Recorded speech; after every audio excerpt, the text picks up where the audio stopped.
Cam4.fr, le plus grand site de webcam live réservé aux adultes. 14h-16h, Brigitte Lahaie, Sud Radio. Bonjour à tous, nous sommes ensemble durant ces 2 heures sur Sud Radio et on va laisser les chevaux, ils continuent à galoper semble-t-il. En tout cas, nous on va parler de tout à fait autre chose. Vous le savez sans doute, ces dernières années, une loi a été votée qui pénalise les clients des prostituées et cette loi est de plus en plus remise en question. Mais en tout cas, elle n'a certainement pas fait baisser la pratique de la prostitution et ce qui est plus grave encore, c'est que les jeunes, de plus en plus jeunes, se prostituent. C'est le sujet que veut aborder aujourd'hui Samuel Comblès qui est avec nous et qui est spécialiste de la protection des ados. Il pourra dans un instant nous faire le constat de la situation actuelle. En tout cas, en tant que parent, on n'imagine jamais que son ado puisse s'adonner à la prostitution et pourtant la réalité est là et il me semble important que l'on en parle ensemble. Donc n'hésitez pas évidemment à venir poser vos questions. Personnellement, j'ai toujours pensé qu'il fallait laisser chacun libre d'utiliser son corps comme il l'entend. Néanmoins, il est quand même important de ne pas banaliser la prostitution, d'autant qu'à ces âges-là, je crois qu'on n'a pas vraiment conscience de ce que ça signifie. Donc je vous invite à ce qu'on en parle ensemble et vous le savez, notre numéro c'est le 0826 300 300. Bonjour Samuel Comblès. Bonjour Brigitte. Alors je vous présente, vous avez beaucoup de casquettes, psychologue, psychothérapeute, spécialiste de l'enfance et de l'adolescence, directeur général adjoint de l'association e-enfance, auteur également de La sexualité de vos ados. En parler, ce n'est pas si compliqué, aux éditions Solar. Vous êtes également directeur du 3018, aide aux victimes de violences numériques, et vous avez quand même la gentillesse de venir passer 2 heures chez nous à Sud Radio. Toujours avec plaisir. Et c'est important parce qu'on est on diffuse au grand public des choses qui sont pas très connues, je crois. Moi-même, j'ai été un peu surprise de découvrir qu'il y avait des très jeunes, parce que moins de 18 ans, on peut considérer que c'est assez grave de déjà se prostituer. C'est trop jeune, effectivement. On considère d'emblée, de par justement ce jeune âge, que ce sont des personnes vulnérables, parce qu'on n'est pas en capacité de pouvoir décider si c'est bien ou pas, ou si c'est normal ou pas de se prostituer si jeune. Donc c'est le travail des adultes de pouvoir encadrer ces jeunes. C'est le travail du 119, le numéro, le SNATAID, le service national d'aide aux enfants en danger ou à risque de l'être, qui a ouvert justement son téléphone, son numéro pour pouvoir accueillir ces victimes et faire en sorte que ces victimes puissent aussi avoir une écoute attentive par des gens qui connaissent le sujet, qui ne vont pas les juger et qui vont surtout faire en sorte de les faire évoluer, parce que on peut comprendre qu'un jeune soit parfois sur un mauvais chemin, mais l'idée c'est de pouvoir rattraper les choses rapidement, d'autant plus que vous l'avez dit en introduction, c'est pas un sujet dont on va parler avec ses parents. Ça veut dire qu'il faut trouver des lieux d'écoute pour pouvoir faire en sorte que ces jeunes puissent se livrer. Moi, ce que je note dans la prostitution aujourd'hui des jeunes, c'est tout d'abord, et de manière assez inquiétante, la banalisation avec laquelle les jeunes en parlent. C'est quelque chose qui est totalement assumé pour la plupart de ceux et de celles qui s'y adonnent. Oui, parce qu'il faut bien préciser, il y a des jeunes filles, mais il y a des jeunes garçons aussi. Oui, tout à fait. Alors c'est vrai que ça reste quand même plutôt une activité féminine, mais il y a aussi, et peut-être de manière encore moins connue que pour les filles, il y a aussi des garçons. Et c'est vrai que quand on en parle, ces jeunes gens voit la prostitution comme une activité presque normale, comme toute autre activité, et en particulier à cause d'Internet, parce que aujourd'hui la majorité des mises en relation entre les clients et les prostituées se fait par Internet. Parfois même il peut y avoir de la prostitution via les réseaux sociaux, au travers de conférences, etc., sans même qu'il y ait de contact corporel. Et c'est vrai que les réseaux sociaux sur lesquels les jeunes sont extrêmement présents, et quand les jeunes sont présents, souvent les adultes en sont absents, et bien c'est vrai que ça donne une possibilité de rencontre, de contact qui est sans précédent.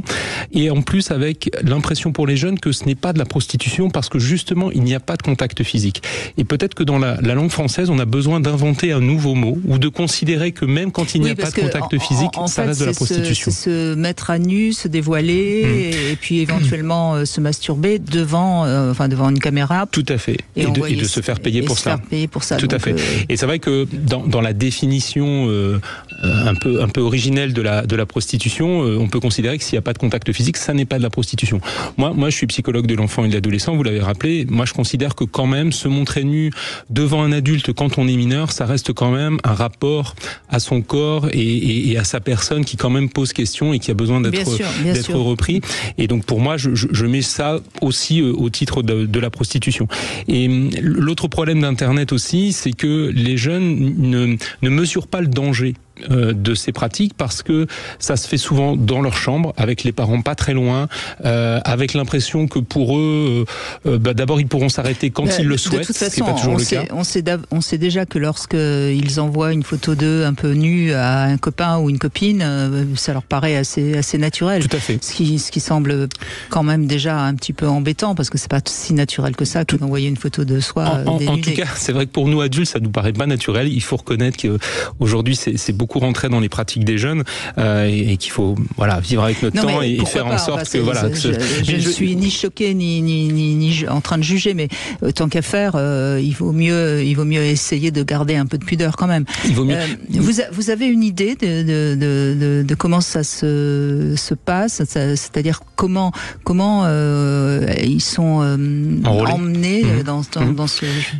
Oui, alors il y a plein évidemment tous les scénarios sont différents, mais par exemple ça peut être un garçon qui va proposer à ses copains ou parfois même à des inconnus sa petite copine justement proxénète. Donc déjà exactement. Ouais, et ça peut être des jeunes qui d'ailleurs peuvent être clients mineurs. Ça aussi c'est quelque chose dont on ne parle pas suffisamment, mais aujourd'hui les services de police avec lesquels on travaille justement au 30-18 nous le disent. Il y a aujourd'hui des clients de prostituées mineurs qui sont eux-mêmes mineurs, ce qui est quand même aussi une nouvelle chose, une nouvelle donne. Ça peut être aussi des sites de rencontres sur lesquels les jeunes savent très bien qu'en y allant, alors que normalement ils sont pas censés y être parce que ce sont des sites pour adultes, ils savent très bien qu'ils vont rencontrer des adultes qui vont leur proposer assez rapidement des rapports tarifés et si c'est pas physique, encore une fois, ça peut être par internet interposé. Ça peut être aussi des mises en relation toujours par internet avec des rapports physiques agis et c'est vrai qu'Internet facilite énormément ça. On voit bien qu'en fait les nouvelles technologies ont leur part de responsabilité, ça me paraît évident. Tout à fait. Et alors quelle est la motivation? Est-ce que c'est parce que c'est banalisé, l'acte sexuel est banalisé? Est-ce que c'est parce que c'est un besoin d'argent? Alors ça peut être ça. Déjà, moi, ce que je note souvent quand je peux avoir l'occasion de parler avec ces jeunes, c'est qu'il y a une banalisation du corps dénudé. Peut-être aussi de par la pornographie qui aujourd'hui est très regardée par les jeunes et qui laisse à penser que un corps dénudé, ça reste un corps et que or vous l'avez dit, l'intimité, elle doit être préservée, elle doit être sacralisée. Et c'est vrai que je pense qu'il y a un rapport à la nudité qui a quand même beaucoup évolué ces dernières années avec les jeunes aujourd'hui. Ensuite, il peut y avoir l'appât du gain, notamment chez les plus jeunes, qui sont parfois des étudiants ou même des lycéens. L'argent peut être un moteur, mais pas toujours. Est-ce que c'est parfois par besoin d'acheter de la drogue ? Ça peut être effectivement.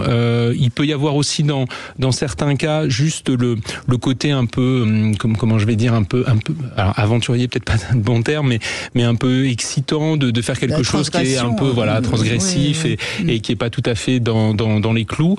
Et puis parce que ça reste des adolescents et qu'on sait que les adolescents ont parfois besoin de rites de passage, de tentatives de faire des choses qui sont un peu hors normes. Ça peut être aussi une manière de se considérer comme adulte un peu plus tôt, de risquer, de se faire un peu peur et ça peut dériver vers ce genre de comportement. C'est vrai qu'il y a une chose aussi très robuste chez ces jeunes, c'est une phrase qui revient souvent, c'est « t'inquiète pas, je gère ». D'ailleurs, ça a été le titre d'une campagne justement pour essayer de lutter contre ces phénomènes et c'est là le travail des adultes de dire non, en fait tu ne gères pas tant que ça et d'abord c'est aux adultes de pouvoir t'aider à gérer ça et voir peut-être d'être je dirais intrusif à un moment dans ces comportements parce que c'est pas les jeunes qui vont s'auto-protéger et malheureusement quand on commence à recevoir cet argent, à considérer que c'est une épreuve comme n'importe quelle autre activité, c'est difficile de s'arrêter. Ce qui serait peut-être le premier indice qui permet aux parents d'imaginer, enfin ou en tout cas de se rendre compte que peut-être leur enfant se prostitue, c'est tout d'un coup des fringues, exactement, des choses. Ouais. c'est un niveau de vie qui va tout d'un coup augmenter avec des jeunes qui vont pouvoir s'acheter des trucs habits de marque, dont les parents normalement sont censés savoir qu'ils ne peuvent pas se les acheter. C'est un indice. Il y en a peut-être d'autres qui seraient importants à donner aussi pour les parents. Oui, ça peut être. Alors, si on considère qu'Internet peut être un mode d'activité, ça peut être aussi un temps sur Internet plus important passé qu'auparavant. Donc, parce que forcément, il faut passer du temps aussi à s'adonner à cette activité. Donc, ça peut être aussi un indice. Après, selon les situations, il y a aussi des jeunes qui le font parce qu'il y a une tristesse en eux, il y a quelque chose qui ne va pas, et il y a une forme de désespoir un peu lié à cette activité. Donc, ça peut être aussi exactement d'autodestruction. Et donc ça peut être aussi un indice pour les parents. On va en parler, en tout cas si vous avez des questions à poser 0826 300 300, n'hésitez pas à nous rejoindre. Vous avez envie d'aborder ce sujet, on vous donne la parole, quelle que soit d'ailleurs votre opinion. Dans un instant, on se retrouve avec Paul qui va réagir. Sud Radio, votre attention est notre plus belle récompense. Je vous remercie énormément au niveau de Sud Radio de tout ce que vous faites pour donner la parole aux sans-voix, parce que sur nos médias nationaux, personne n'en parle. Sud Radio, parlons vrai. 14h-16h, Brigitte Lahaie, Sud Radio. En compagnie de Samuel Comblès, nous évoquons la prostitution et notamment la prostitution chez les jeunes. Samuel Comblès, je rappelle que vous êtes directeur du 3018, aide aux victimes de violences numériques, et c'est souvent par le numérique que ça commence, évidemment. Alors, on va donner la parole à Paul. Paul, vous allez parler de la prostitution un peu plus, on va dire, traditionnelle, puisque vous avez fréquenté une escort girl. C'est ça? Oui, c'est ça, oui. Bon, bonjour Brigitte, bonjour Samuel. Bonjour Paul. Ouais, donc effectivement, oui, j'ai eu l'occasion de... J'étais en couple pas mal de temps avec une fille qui était escorte. Et du coup, par son biais-là, j'ai pu rencontrer également donc d'autres filles qui exerçaient ce même travail. Et donc, elles avaient chacune leur intérêt, chacune des objectifs différents. Et en fait, je suis entré dans un monde où que je connaissais de nom, mais que je ne connaissais pas du tout de près. Et là, c'est vrai, le fait d'être en couple avec une escorte, j'ai vu ce monde de très très très près du coup. Mais est-ce que, alors j'espère que vous n'avez jamais été avec une mineure, mais non. Est-ce que vous avez eu connaissance de jeunes filles de moins de 18 ans qui exerçaient déjà ce métier? Enfin, ce métier. Alors j'ai eu des filles qui voulaient le faire, qui avaient 14-15 ans. Du coup, ça m'a fait extrêmement peur, et j'ai même fait du coup un signalement aux forces de police, parce que je trouvais ça absolument... moi, ça m'a vraiment choqué. Qu'une fille, voilà, moi j'ai 47 ans, qu'une fille de 15-16 ans m'approche, ça m'a choqué. Donc j'avais du coup transmis ces documents en fait aux forces de police. Après, bon, ils font leur travail avec leurs enquêtes et tout ça. Après, voilà, j'ai pas eu de cas ou d'enfants qui faisaient ce travail-là, ou qui se vendaient. Enfant, non, je pense que... Vous avez une idée, Samuel Comblès, de quel est l'âge le plus jeune? Je pense que c'est quand même 13-14 ans. Alors, tout dépend de quoi on parle. Si on parle effectivement d'une activité volontaire où il y aura effectivement un contact physique ou par Internet interposé, c'est effectivement autour de 13-14 ans, 15 ans, milieu d'adolescence. Après, il y a un autre phénomène qu'on peut pas forcément appeler prostitution comme on l'appellerait pour un adulte ou même pour un adolescent. On parlerait plutôt de pédophilie, avec des adultes pédophiles qui vont aller par exemple sur des sites de jeux vidéo qui sont utilisés par les enfants, qui vont se faire passer eux-mêmes pour des enfants, et puis qui vont demander des photos dénudées ou des rapports sexuels avec des frères et sœurs plus petits. Ça arrive en utilisant la tablette, etc. Alors je sais que celles et ceux qui peuvent nous écouter doivent être un peu surpris et dégoûtés, et c'est vrai que quand on en parle, la réaction c'est surtout de se dire je veux pas entendre ça. Je préférerais le dire et peut-être alerter les parents, et surtout les parents des jeunes enfants, que ce genre de choses peuvent arriver, parce que souvent là aussi on n'est pas au courant, parce que les sites de jeux vidéo pour les enfants, les parents évidemment n'y vont pas. On passe pas forcément beaucoup de temps à contrôler avec qui les enfants sont en relation. Or sur Internet on peut être en relation avec la terre entière, et c'est vrai que les jeunes ne se rendent pas compte. Je crois qu'il faut toujours rappeler à ceux qui nous écoutent que les pédocriminels forcément vont aller chasser sur les endroits où il y a des enfants. Exactement.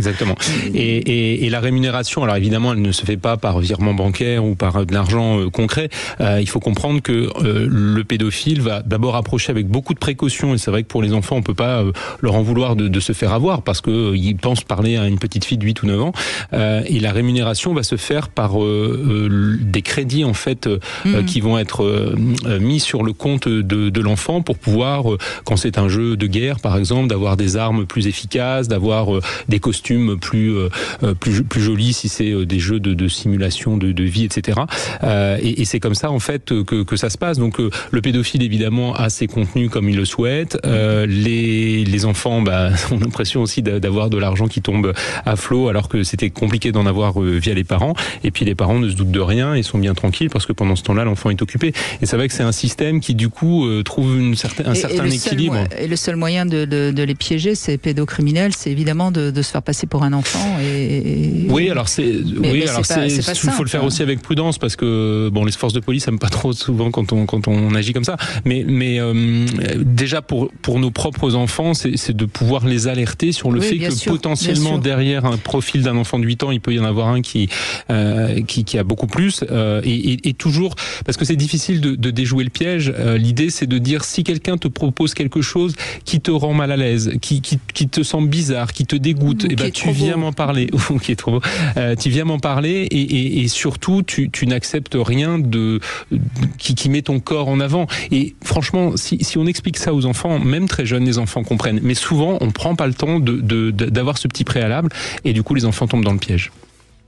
Paul, je vous redonne la parole puisque vous êtes avec nous, je vous en prie. Oui, alors je suis totalement d'accord avec tout ça. C'est vrai que l'univers des jeux vidéo, c'est vraiment un piège pour ça. Après, moi, là où j'avais été démarché, c'est également via Snap et ce genre de choses. Bah oui. Et voilà, c'est vrai que du coup, là, il y a beaucoup, comme vous disiez dans l'introduction, des gens qui se font passer pour des fois plus vieux, alors qu'ils sont plus jeunes, et inversement. Tout à fait. Voilà. Et tout à l'heure, Paul, vous disiez que quand vous aviez rencontré la personne avec qui vous étiez en lien, vous avez découvert des choses que vous ignoriez. Qu'est-ce que vous avez découvert que vous ne saviez pas sur ce monde?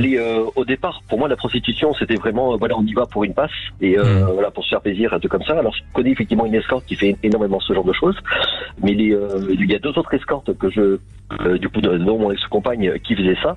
C'était vraiment pour le plaisir. Il y en a une qui c'était tous les deux issus de milieux assez libertins, et donc ils ont allié le plaisir et l'argent. Donc elles faisaient ça vraiment pour arrondir la fin de mois, pour se payer un petit resto, pour se payer des petits trucs en plus, sans que ça devienne une activité, je dirais, à plein temps. C'était vraiment par contre, voilà, ça peut aller très très vite en salaire. Et après, par contre, j'ai également connu une autre fille qui, elle, lorsqu'elle était étudiante, faisait ça pour payer ses études. Oui. C'est souvent, pour les étudiants, c'est souvent ça qui met en avant. Oui, pour les étudiants, c'est souvent le premier argument. Encore une fois, quand on est adulte, moi, j'ai pas à juger, j'ai rien à dire. Le problème, c'est qu'évidemment, si on démarre sa sexualité de cette manière-là, c'est pas anodin, quoi. Encore une fois.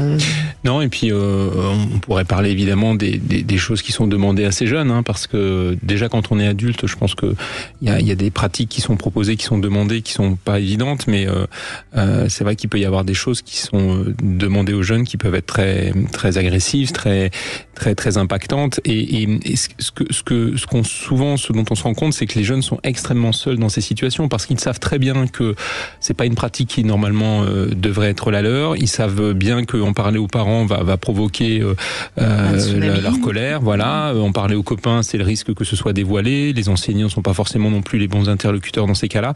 Donc il y a une forme d'enfermement, de piège qui se retourne contre eux, et du coup comment on fait exactement et toujours imaginer que évidemment les personnes qui vont aller à leur rencontre le font de manière très subtile au départ, et puis ça va devenir après beaucoup plus lourd avec des systèmes de chantage, de harcèlement, etc., où le jeune va être contraint de toute façon, même s'il avait envie d'en sortir, de rester, un peu comme pour certaines adultes ou certaines personnes adultes, et c'est là où c'est notre travail d'adulte de les protéger, parce qu'un enfant, de par son âge, est vulnérable et ne sera pas capable de se sortir de cette emprise, tout simplement. Merci Paul, en tout cas, d'avoir réagi. On va faire une petite pause, et justement, on va en retrouver une d'enseignante. C'est Marie qui nous a rejoint. On la retrouve dans un instant. 14h-16h, Brigitte Lahaie, Sud Radio. 14h-16h, Brigitte Lahaie, Sud Radio. Samuel Comblaise est avec nous pour nous alerter sur la prostitution des jeunes, des très jeunes de moins de 18 ans. Donc c'est important que tous les parents soient prudents et en parlent à leur enfant. Comme je dis souvent, on peut pas tout empêcher. En revanche, on peut tout dire, et c'est ce qu'on fait sur radio, et c'est pour ça que vous êtes là, Samuel Comblaise. Je précise qu'on peut appeler le 119, 24 heures sur 24, et il y aura toujours quelqu'un pour répondre, qu'on soit parent, qu'on soit ado. Marie, bonjour, vous êtes enseignante. Merci de prendre la parole. Bonjour Brigitte, bonjour Samuel. Bonjour Marie. Merci de me recevoir. Parce que vous êtes sur le terrain. Oui. Moi, je suis tous les jours face à des jeunes, mais et avec des groupes vraiment ados, parce que moi j'ai entre les 4e, 3e et terminale. Et en fait, ce thème, il me désarçonne un petit peu parce que moi, je suis dans un établissement un peu privilégié, mais j'ai l'impression que ça touche pas mon public d'enfants. Mais si ça se trouve, oui. Mais j'arrive pas à imaginer que ça puisse être le cas. Et puis surtout, je m'interroge beaucoup sur les motivations de ces jeunes. Pour moi, il me semblerait que c'est des enfants, des élèves un peu en détresse, mais en détresse économique, en détresse personnel, éducatif parfois. J'arrive pas trop. Oui, peut-être éducatif, ça pourrait être possible. En effet. Non, mais vous avez raison, Marie. Il est certain qu'un enfant qui est réellement dans une sécurité affective parfaite, avec des parents prévenants, qui l'ont, etc., celui-là est certainement moins à risque. Oui, c'est sûr. Bien sûr, il faut oser le dire aussi, bien sûr. Oui. Mais vous savez, je repense à ce que m'avait dit un jour Violaine Guérin, qui a beaucoup travaillé sur les abus sexuels sur les enfants, qui a créé Stop aux violences sexuelles. Elle dit toujours d'ailleurs, parce qu'elle ne vient plus à l'émission pour l'instant, mais elle dit toujours, dans une classe de 25 élèves, il y a forcément 4 élèves qui ont été abusés. Mais ça se voit pas forcément. Bien sûr que ça ne peut pas se voir, c'est pas marqué sur le front.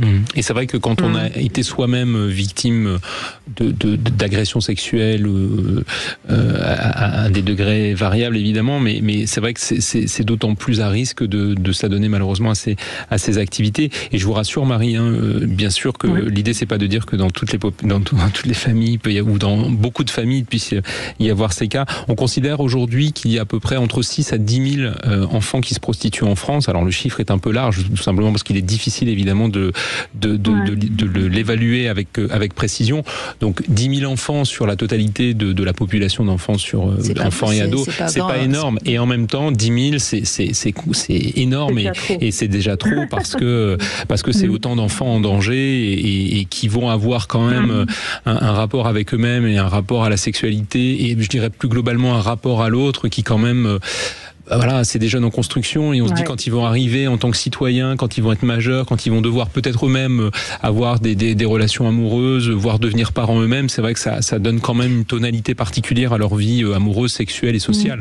Et donc c'est cela qu'il faut protéger. Mais vous avez raison, je pense que dans votre établissement, si c'est des familles où il y a du dialogue, où il y a de la prévention, j'entends que vous êtes proche de vos élèves, vous pouvez échanger. C'est vrai que c'est d'autant des barrières protectrice pour éviter que ces jeunes tombent dans ces pièges. Et alors ce que je vais dire, ça paraît très banal. Nous, on organise des conférences. Voilà, on organise pas mal de conférences où on fait venir des intervenants. Il y a une éducation à la sexualité. Pour apprendre les réseaux, pour apprendre la sexualité, enfin tout ça. Oui, mais je pense que c'est hyper important. Je pense que c'est essentiel. Et malheureusement, dans ces problématiques, on n'a pas des solutions miracles, on n'a pas des moyens de lutter contre. Vraiment, la parole me semble extrêmement importante. On a beaucoup dit depuis le début de l'émission que Internet était un lieu malheureusement où se déroulait ce genre de situation. Moi, je trouve que les adultes ne sont pas suffisamment informés de ce qui se passe sur Internet, de ce que font les jeunes, de comment ils se mettent à risque. Et c'est vraiment dommage parce que d'abord, tous les jeunes et tous les jeunes ne font pas n'importe quoi, et je dirais de moins en moins ils font n'importe quoi, parce que peut-être justement grâce aux conférences que vous faites au sein de votre établissement, il y a une maturité justement.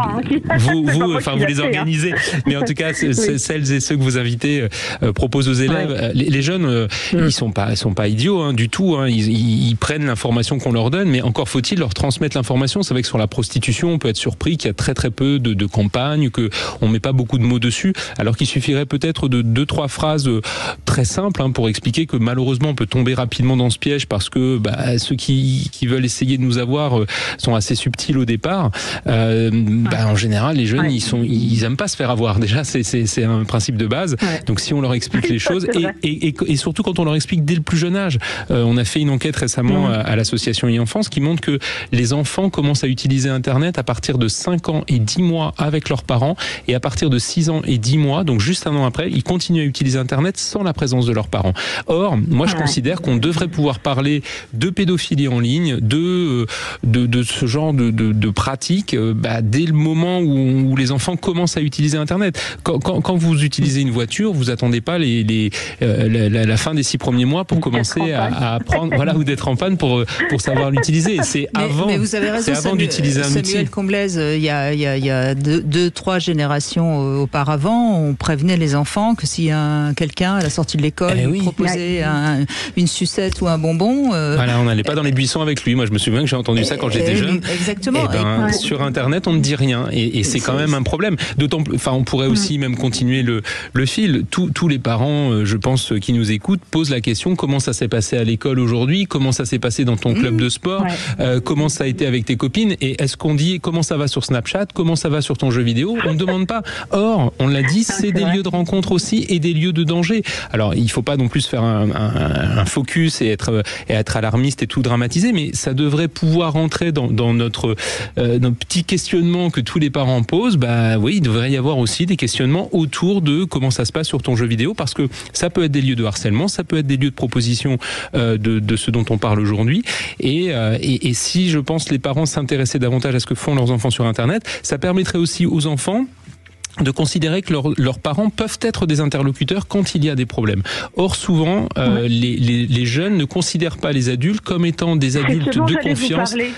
Alors, allez-y. Je vous laisse la parole. En fait, non, mais parce que je pense qu'il y a aussi une histoire de fracture du numérique. Ça, c'est sûr. C'est-à-dire qu'en fait, les parents maîtrisent beaucoup moins bien les réseaux sociaux, les codes, etc. que les jeunes. Tout à fait. Et ils ont un petit peu peur d'être ridicules, parce que un petit peu dépassés, et un petit peu, un peu peur d'avoir la honte.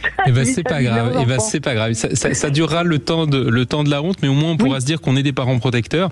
Moi, je dis souvent aussi, parce que vous avez raison, cet argument il est souvent mis en avant par les parents quand ils nous disent: oui, mais moi ça m'intéresse pas les jeux vidéo, j'ai pas assez de temps pour m'occuper des réseaux sociaux, je vais pas m'inscrire moi-même. Mais je pense souvent le parallèle du match de foot le samedi après-midi. Quand vous accompagnez vos enfants le samedi après-midi pour regarder comment ils jouent au foot, vous n'avez pas besoin d'être un grand spécialiste du foot, vous n'avez pas besoin même de connaître les règles du foot pour pouvoir dire de temps en temps à votre gamin: fais gaffe, là t'as joué perso, tu t'es pas comporté correctement vis-à-vis de l'arbitre ou vis-à-vis de tes adversaires. Vous êtes capable de réagir en tant qu'adulte parce que vous avez l'expérience, parce que vous savez comment se comporter correctement en société. Et sur Internet, ça devrait être la même chose. Il y a des règles aussi à apprendre. Et alors, vous avez raison, la technique, c'est une petite chose supplémentaire qu'on n'a pas dans la vie physique, mais pour une fois, faisons un peu autrement. Apprenons des enfants, apprenons des adolescents. Souvent, ils sont très intéressés de nous expliquer ce qu'ils font. Et puis souvent aussi, les adultes, quand on leur explique, ils se disent: en fait, je m'inquiétais pour rien, parce qu'en fait, mon gamin, je pensais qu'il n'était pas aussi à la pointe pour se protéger de tous les dangers. Et j'ai appris plein de choses, et ça m'a rassuré. Donc faisons-le aussi pour ça, apprenons, et puis dédramatisons aussi ce sujet du numérique. J'ai 2 petites choses à vous dire, juste 2 petites choses. Je vous en prie, Marie. Moi, je trouve que ce qui est très important pour les élèves, pour les enfants ou les ados, c'est l'exemple. Tout à fait. En fait, nous, quand on fait venir des gens extérieurs à notre établissement, on prend des gens qui ont eu vraiment un parcours cabossé, qui ont pu connaître la drogue, qui ont pu connaître très très bien les réseaux, etc., qui ont eu plein. Et je vous assure que eux, ça les marque, mais tellement, vous pouvez pas vous imaginer. Mais des années après, moi, ils m'en parlent. Ils ont vu un truc en 4e et en terminale, je les ai, ils m'en reparlent. Ouais, vous avez raison. La force du témoignage chez les adolescents, elle est extrêmement impactante. Vous avez raison. Et vous avez raison. On n'élève pas les enfants en leur expliquant. On élève les enfants en leur montrant. Et je pense que parfois on oublie trop. Et la deuxième chose. Et puis la deuxième chose, je voulais rebondir sur le témoignage de Paul concernant les escortes. En fait, je sais même pas si les jeunes filles de 20 ans ou 22 ans qui ont ces pratiques-là, si elles se rendent compte réellement que c'est de la prostitution. Je suis d'accord avec vous. Parce qu'il y a beaucoup de séduction dans l'escort girl. Il y a beaucoup de séduction, je me fais belle, je mets des beaux habits, je suis jolie, je vais dans une cérémonie, on me montre, il y a beaucoup de choses comme ça dans ces mondes-là. Vous avez raison, mais très souvent, encore une fois, il faut se méfier des généralités, mais très souvent, quand une jeune femme de 20 ans se prostitue, il y a souvent derrière une histoire personnelle et un besoin narcissique ou de se remettre en valeur, ou etc. Mais encore une fois, là, on est face à des adultes, on va éviter de juger. Mais vous avez raison, c'est jamais anodin. Ah, mais je jugeais pas du tout Paul. Non, on avait bien compris. On avait bien compris. J'ai bien compris, Marie, mais je me méfie de tous ceux qui écoutent et qui pourraient se mettre à juger. Mais on sait de toute façon que on n'est pas. Enfin, son rapport au corps à 20 ans traduit aussi son rapport à sa psyché, et son rapport à son estime de soi et sa confiance en soi. Et quand on est adolescent, c'est vrai que si on est dans une forme de fragilité parce que on a l'impression de ne pas être aimé à la hauteur de ce qu'on voudrait dans sa famille ou avec ses amis, c'est vrai que ça peut être une tentation assez facile de se sentir valorisé par quelqu'un qui va nous encenser, nous trouver beau ou belle, et c'est vrai que c'est d'autant plus difficile de résister. Donc charge à nous d'aider ces jeunes. Merci beaucoup Marie. Merci, en tout cas, merci beaucoup d'avoir réagi. 3 questions intimes que nous allons poser à Cédric qui nous rejoint et qui pourra vous en poser une ensuite. Samuel Comblaise. Bonjour Cédric. Oui, bonjour Brigitte, bonjour Samuel. Bonjour Cédric. Alors, j'ose vous poser cette question. Est-ce que vous avez déjà eu recours à une prostituée ? Non, du tout.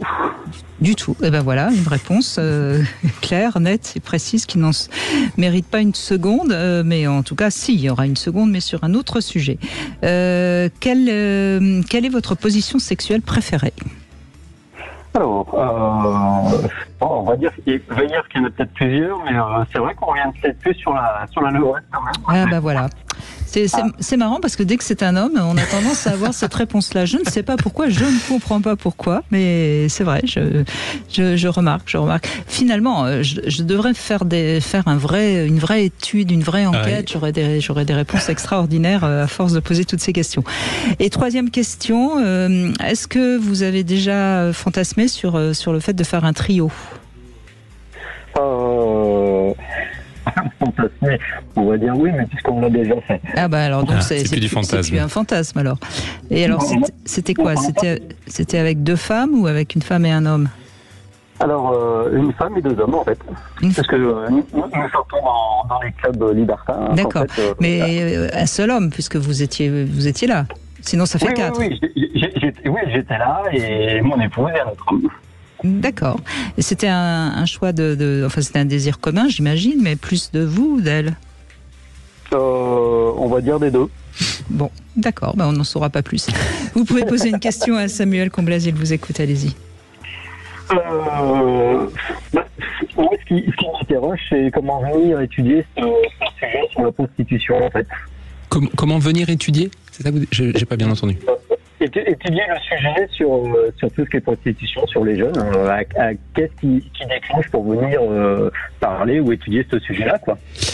Alors, on vous entend pas très bien, mais ce que je comprends, c'est comment en parler avec les jeunes, comment aborder le sujet, c'est ça ? Non, pourquoi vous avez... pourquoi moi, je crois, pardon. C'est ça ? Voilà, oui. Qu'est-ce qui apporte à vouloir en parler avec les jeunes ou Parce que après, bon, je vous en avais peut-être parlé en début d'émission, mais c'est vrai que j'ai pas réussi à entendre le début de l'émission complètement parce que j'étais occupé. Ouais, mais on comprend pas exactement votre question. La ligne n'est pas très bonne en plus, Cédric. Vous voulez savoir quoi? Pourquoi il s'est intéressé à ce sujet, Samuel Comblès? Voilà, oui, c'est ça. D'accord. D'accord. Ok. On y est. Ok. Alors, je vais vous répondre. Donc, d'abord, je suis psychologue pour les enfants. Donc, pour moi, protéger les enfants, c'est les protéger aussi vis-à-vis de ces situations. Et c'est vrai que c'est un choix de métier que j'ai toujours voulu faire. Depuis que je suis adolescent, j'ai voulu être psychologue. Et pour moi, mettre la parole justement dans les relations entre les enfants et les adultes, pour moi, est essentiel. Et ça permet, à mon sens, de pouvoir énormément les aider. Tout à l'heure, Brigitte rappelait que j'avais écrit un livre sur la sexualité. Pour moi, je pense que c'est essentiel de pouvoir davantage parler de la sexualité aux enfants et aux adolescents, parce que en France, je vais le dire comme je le pense, les adultes souvent manquent de courage pour pouvoir en parler, ont peur, et je trouve qu'aujourd'hui, on a des générations d'enfants et d'adolescents qui grandissent et qui n'ont pas du tout de prévention autour de ces sujets. Or, la sexualité, elle s'affiche partout, on en parle énormément, il y en a dans les séries, il y en a dans les actualités, il y en a dans nos têtes, enfin voilà, c'est quand même un sujet hyper central, et je trouve qu'on n'accompagne pas aujourd'hui correctement les enfants et les adolescents.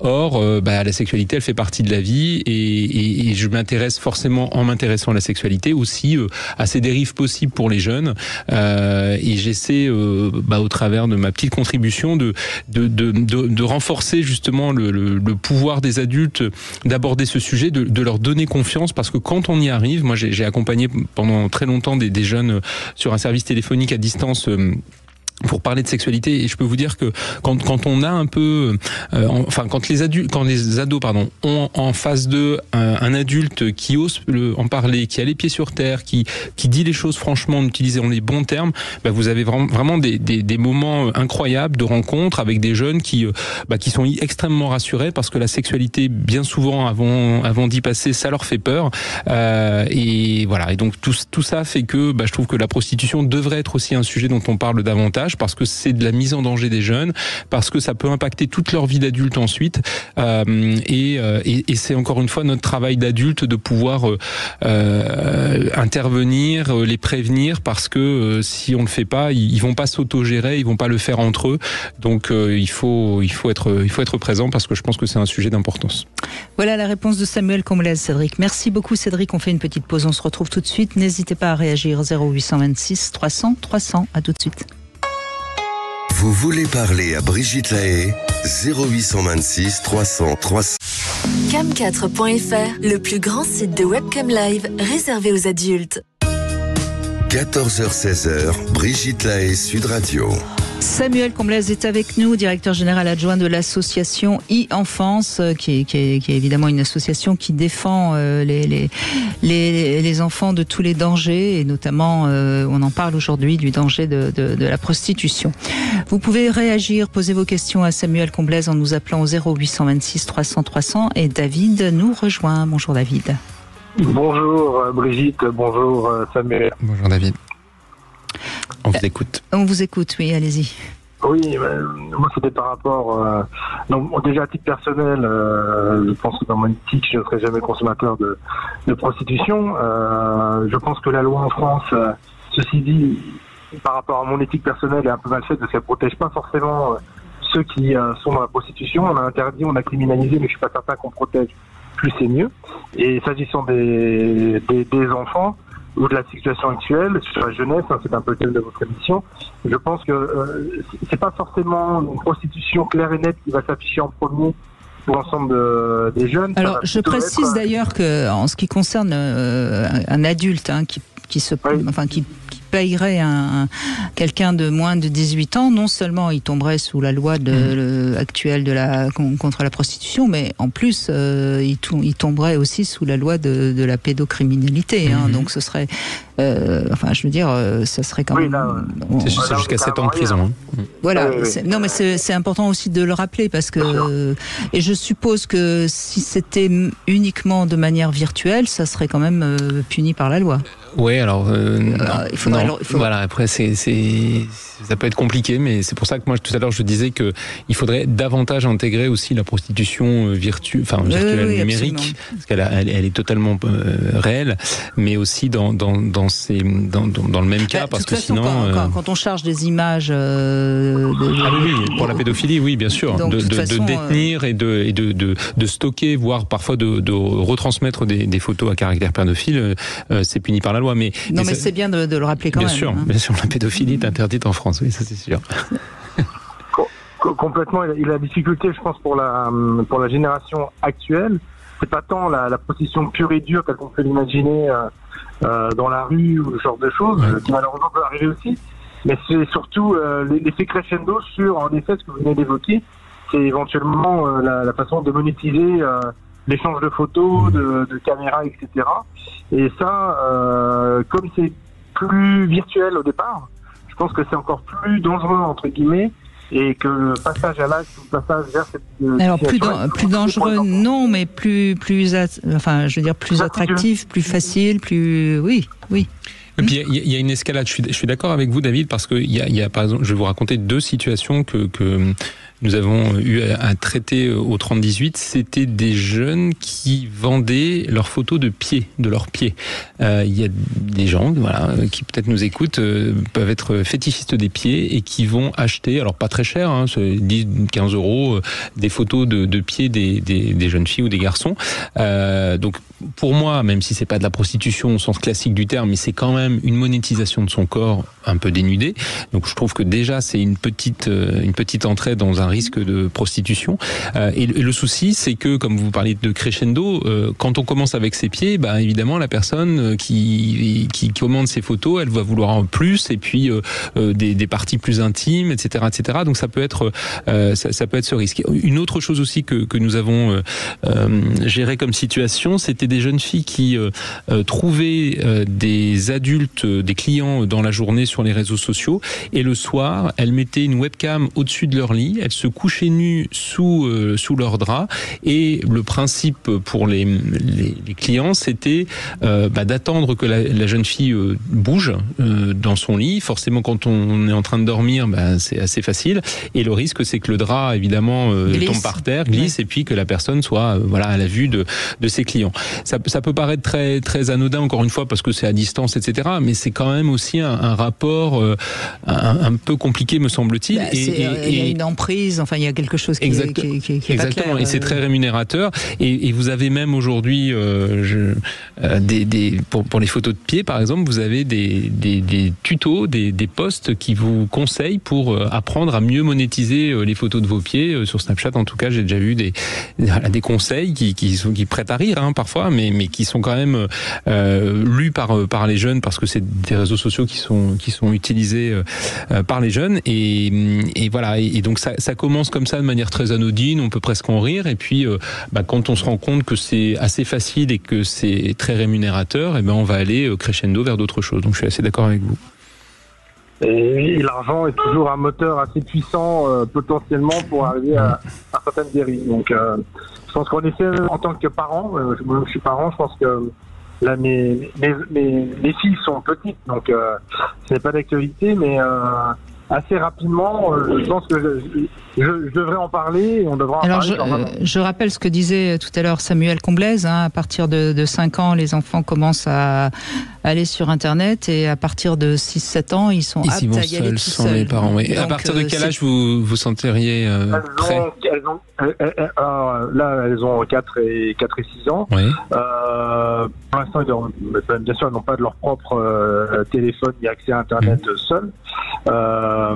Et je pense que ce sera à l'entrée du collège que potentiellement ils auront des téléphones, et donc un téléphone, même s'il est bloqué et si on met du contrôle parental, on sait que ça peut être contourné, et surtout sur l'échange en effet de photos et autres, là on a pas besoin d'être sur un contrôle parental, hein, avec WhatsApp ou d'autres applications, on peut échanger des photos.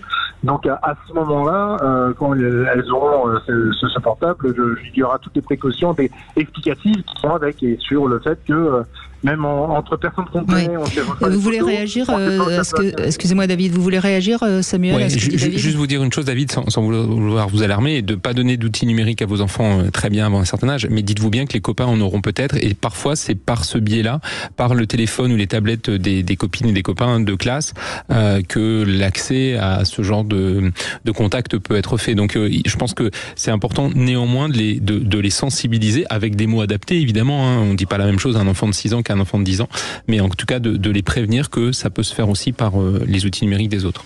On continue à en parler après les infos. Vous pouvez poser vos questions ou réagir avec Samuel Comblès, 0826 300 300. Petite devinette, c'est deux petites filles qui regardent par la fenêtre et il y en a une qui dit regarde, la voisine fait une fellation à ton papa sous la véranda. Que répond l'autre? La réponse c'est après les infos. Sud Radio. Sud Radio. Parlons vrai. Parlons vrai. Sud Radio. Parlons vrai.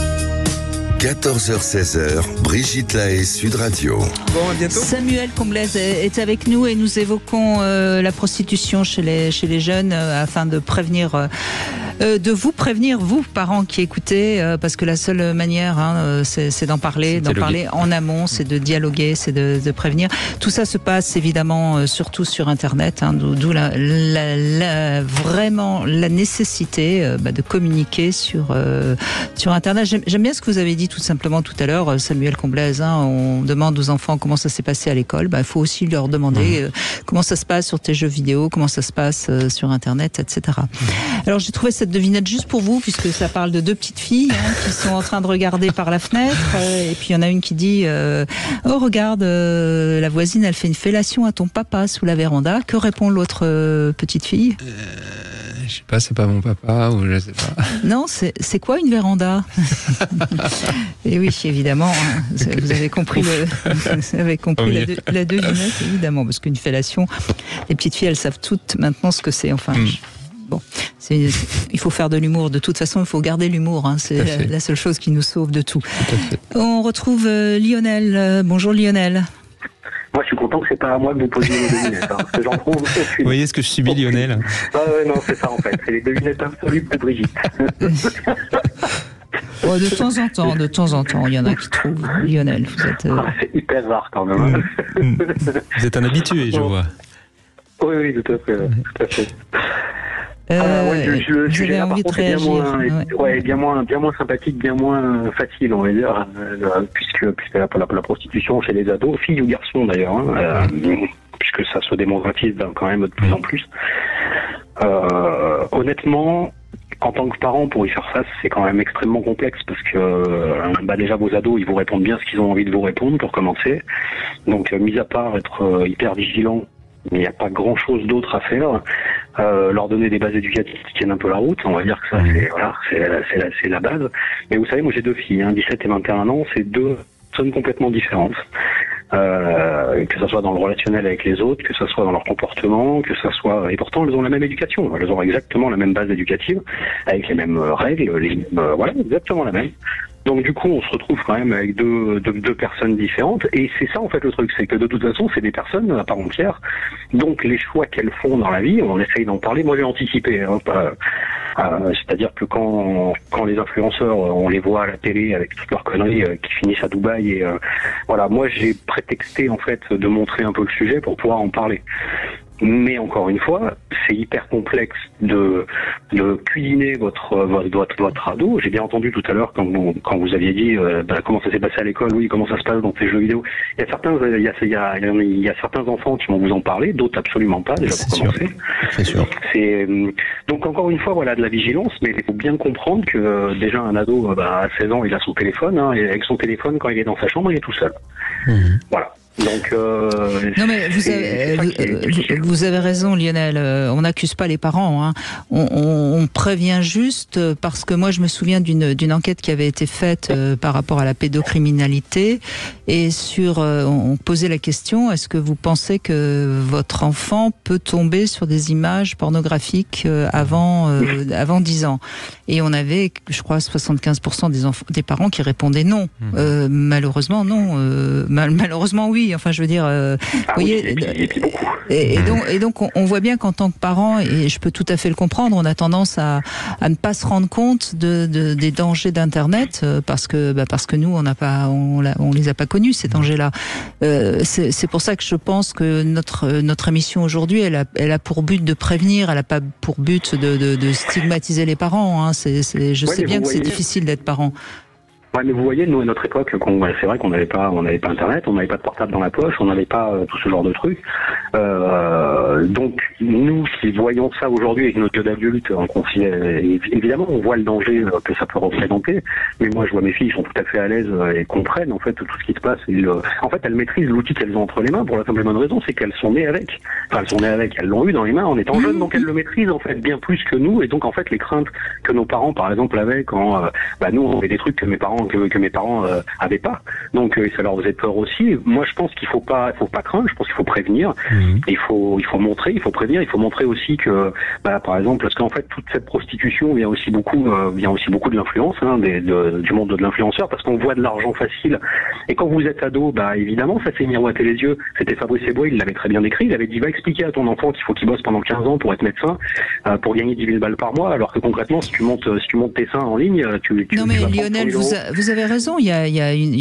Actuellement, notre société manque un peu de valeur, un peu plus. Oui, c'est vrai quand on voit de la maturité. C'est de la maturité, Brigitte. On manque de maturité avec l'usage de l'outil. En fait, c'est ça le truc. C'est que c'est nouveau et on manque de maturité avec l'usage. On manque de recul, oui, ça c'est vrai. Vous avez raison. Oui, ça fait pas 50 ans qu'on a Internet dans la poche. Je pense aussi que vous parliez tout à l'heure des influenceuses. On voit bien les modèles aujourd'hui, c'est les joueurs de foot, les influenceuses. Bon, c'est pas forcément des modèles très qui donnent vraiment envie. Voilà, je veux dire. Après, je juge pas évidemment, mais enfin, on voit bien que la société actuellement est un petit peu en perte de valeur, on va dire. Osons le dire. Encore une fois. En fait, c'est de plus en plus affiché. C'est juste que ça se voit de plus en plus et évidemment, ça donne envie. Quand vous voyez les influenceurs à Dubaï en train de faire des fêtes sur fêtes, mais encore une fois, comme j'ai expliqué à mes filles, on voit pas l'envers du décor. C'est-à-dire que tu vois leur post Instagram où elles sourient et il y a des campagnes de publicité de sensibilisation qui sont extrêmement bien faites où vous voyez une fille qui se pose sur la plage, elle est sur une plage magnifique et puis en fait, elle éteint le téléphone, donc on voit du coup sa vie à côté et on voit qu'en fait elle crève la faim, qu'elle est limite de se prostituer et qu'elle est dans un environnement absolument pourri parce que tout autour c'est absolument dégueulasse. Et je trouve que c'était très bien fait parce que ça montre, je pense, le vrai envers du décor du monde de l'influence. Faut pas croire qu'elles réussissent toutes et bien souvent ça finit assez mal d'ailleurs. Donc et c'est ça qu'il faut montrer en fait aux enfants pour leur faire comprendre que c'est comme du cinéma quoi. C'est la vie rêvée du cinéma, mais c'est pas quelque chose d'acceptable ni de réaliste.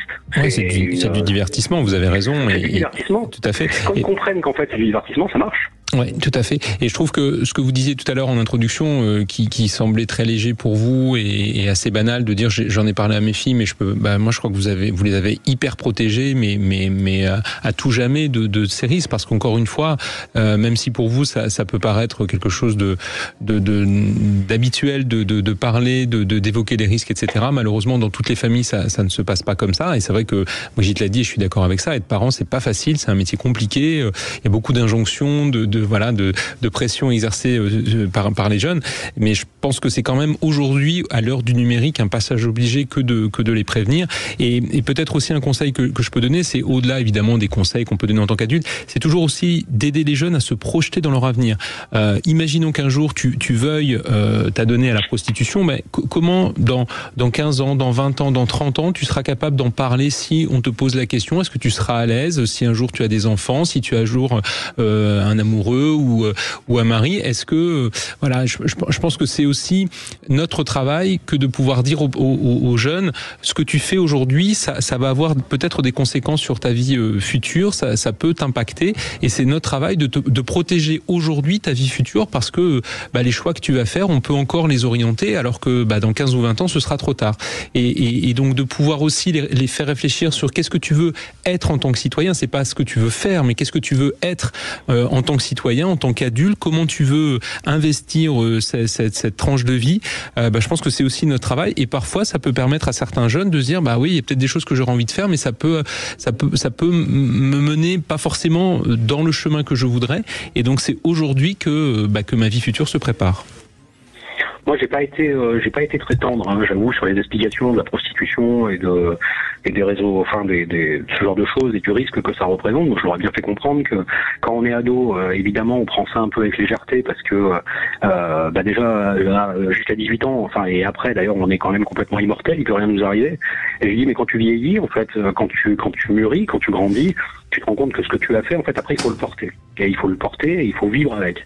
Et il y a bien souvent des femmes qui se sont prostituées, des jeunes qui se sont prostituées, qui le regrettent, mais c'est trop tard, c'est fait. Et il faut vivre après avec ça derrière, et ton corps, il reste malgré tout esquinté. D'autant et plus au-delà de ton corps, au-delà de ton corps, c'est ton esprit qui est complètement esquinté. C'est-à-dire qu'après, tu as une image des gens, des hommes, pour une femme, tu as une image après des hommes qui, à mon avis, est complètement altérée, et définitivement altérée. Créer une vie de famille après... Soyons pas aussi durs, Lionel. Lionel nous a dit qu'il était allé direct. Mais vous avez raison, c'est bien d'avoir ce discours-là sur des enfants. Maintenant, tout ça peut quand même se reconstruire. Et très rapidement, je pense que notre société aujourd'hui, elle n'éduque pas suffisamment les jeunes à la question du consentement. À la fois le consentement, donc respecter le consentement de l'autre, et pouvoir aussi transmettre notre propre consentement, et de pouvoir entendre, au-delà des mots, de pouvoir évaluer la communication non verbale. Quand quelqu'un nous dit oui, mais qu'on sent que ça veut dire non, il faut aussi être sensible à ça. Je ne comprends pas, parce que ce serait quand même très simple à la maternelle d'expliquer aux petits Absolument, petites filles, et ça commence là. Vous avez raison. C'est là que ça commence, et ça serait franchement très simple. Absolument. Et on ne serait pas obligé du tout de parler de sexualité. Non. On serait juste obligé de parler du respect de l'autre, du respect du corps de l'autre. Point final. Et je vois pas pourquoi on met pas ça en place. Ce serait quand même, il serait quand même plus que temps. Mais enfin, c'est un autre débat. Merci Lionel. Merci Lionel. Merci beaucoup. On fait une petite pause. On se retrouve dans un instant avec vous, bien sûr. 0826 300 300. Je vous invite à réagir, à témoigner. Sud Radio, votre attention est notre plus belle récompense. Je voulais vous dire que j'appréciais vraiment Sud Radio sans vouloir vous flatter, parce que vous êtes les seuls quasiment qui êtes capables d'inviter des personnalités qui ont des points de vue différents. Sud Radio, parlons vrai. 14h-16h, Brigitte Lahaie, Sud Radio. Samuel Comblès est avec nous. Vous êtes directeur du 3018, un numéro où on peut appeler si on est victime de violence numérique. Je rappelle aussi qu'on peut appeler le 119, quel que soit notre quand âge. On est à risque de maltraitance, effectivement, quand on est mineur, ou aussi quand on est adulte, quand on est à risque de danger, de maltraitance, ou quand on est en situation de danger avéré. On retrouve Marlène qui est avec nous. Je crois, Marlène, que vous réagissez Charlène, pardon, excusez-moi. Je ne sais pas pourquoi je vous appelle Marlène. Ça se ressemble. C'est joli aussi. Oui. Les deux sont jolis. Charlène, oui. Vous réagissez, je suppose, lorsque Samuel Comblès parlait d'un garçon plus grand qui profitait d'une enfant plus jeune. C'est un peu ce qui vous est arrivé, je crois. Oui, alors il y a longtemps, mais là je voulais témoigner concernant justement mes deux filles, notamment pour l'une, enfin ma première qui va avoir 11 ans bientôt, voilà, par rapport à la prostitution, etc. Elle est encore très jeune, et justement je trouve qu'aujourd'hui, avec tout ce qu'il y a sur les réseaux sociaux, plus les influenceuses qui sont très connues, les jeunes filles ont tendance à être influencées par ce public-là. Et c'est dans cela qu'en fait, il faut prévenir l'avenir et leur expliquer pourquoi pourquoi il ne faut pas montrer son corps, voilà, être un peu pudique, etc. Ce que vous dites, Charlène, est quand même intéressant parce qu'on se rend compte aujourd'hui finalement que les messages passent plus par les réseaux sociaux que par les parents ou même que l'école, quoi. Et c'est ça quand même qui est très très très nouveau depuis depuis 5, 6 ans, 10 ans maximum. Oui, c'est une révolution. Enfin, c'est une révolution pour une société. C'est-à-dire que les enfants d'aujourd'hui, finalement, sont guidés, si je puis dire, par des gens qui n'ont aucune ni foi ni loi. Hein. Soyons clairs. La seule chose qui intéresse, c'est l'audience et le nombre de followers. Et les jeunes s'informent aussi via les réseaux sociaux, ce qui est souvent leur premier bonjour les bonnes informations. Fil d'actualité. Voilà, c'est pas vérifié, c'est pas fait par des professionnels. C'est vrai qu'on peut être à risque parfois de se faire abuser aussi de par l'information qu'on va recevoir.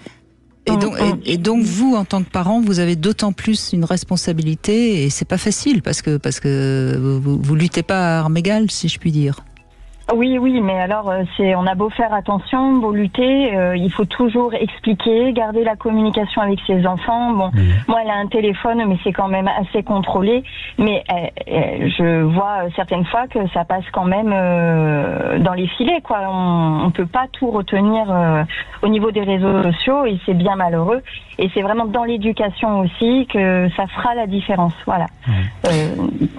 Il y a une commission écran qui a rendu ses conclusions la semaine dernière. C'était une commission qui avait été mise en place par le président de la République justement pour réfléchir et prendre un petit peu de temps pour savoir un peu où on en était. Donc il y a un certain nombre d'experts du sujet qui se sont réunis moi ce que j'ai retenu principalement c'est le vieillissement dans les préconisations, c'est le vieillissement des préconisations pour l'utilisation des réseaux sociaux et des outils numériques. Je sais pas très clair ce que je viens de dire, je précise. D'abord, c'est pas d'écran avant 3 ans, pas de téléphone avant 11 ans, pas de réseaux sociaux avant 15 ans et seulement si ce sont des réseaux sociaux dits éthiques. Alors, je sais pas exactement ce que ça veut dire, mais bon, c'est ce qui est utilisé. Et 18 ans seulement pour avoir des réseaux sociaux tels qu'on les connaît aujourd'hui, qui sont aujourd'hui dans les mains des enfants de 13 ans. J'ai vu ça, mais j'ai envie de dire que Serge Tisseron nous avait prévenu il y a 20 ans. Oui, 36912, exactement. C'est à peu près les mêmes balises. Et moi, j'ai envie de dire qu'avant l'État, on est tous des parents. Donc, tout à fait. Mais ce que je veux dire par là, puis en plus, bon, c'est des préconisations, mais je trouve que quand même, globalement, c'est un discours un petit peu nouveau de se dire pas de réseaux sociaux avant 18 ans. J'avoue que j'avais pas entendu ça beaucoup avant. Et même Serge Tisseron préconisait peut-être que ce soit un petit peu plus tôt. Donc on sent bien que c'est pour aller dans le sens de ce que vous dites, qu'il faut aujourd'hui se saisir de tout ça, une prise de conscience et quand même considérer que être trop tôt sur les réseaux sociaux peut être à risque. Moi, je le dis, je sais que la phrase est parfois un peu dur, mais le harcèlement, ça tue. On dit toujours que c'est pas grave, que c'est des jeux entre enfants. Non, le harcèlement, et on peut harceler avec un outil numérique, ça peut tuer. Malheureusement, l'actualité nous le montre trop souvent.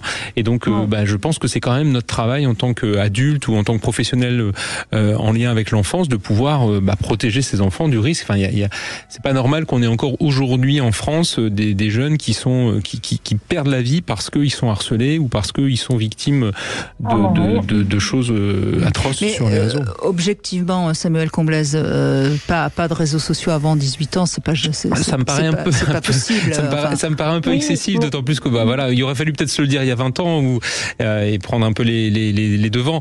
Là, je pense que les jeunes vont pas comprendre. En plus, ce que je trouve un peu compliqué de dire pas de réseaux sociaux avant 18 ans, ça voudrait dire aussi que tout est négatif sur les réseaux sociaux et que les jeunes ne font rien de bien. Or, il faut reconnaître aussi, il faut quand même aussi dire les choses, que vous avez des jeunes qui profitent aussi positivement des réseaux sociaux parce que pour ceux qui sont un peu dans des endroits de vie où il n'y a pas forcément de possibilité de relations sociales faciles, ça permet quand même d'entretenir le lien, que grâce aux réseaux sociaux on était quand même content, notamment pendant le Covid et après, d'entretenir des liens avec la famille. Bon, il y a aussi des bonnes choses.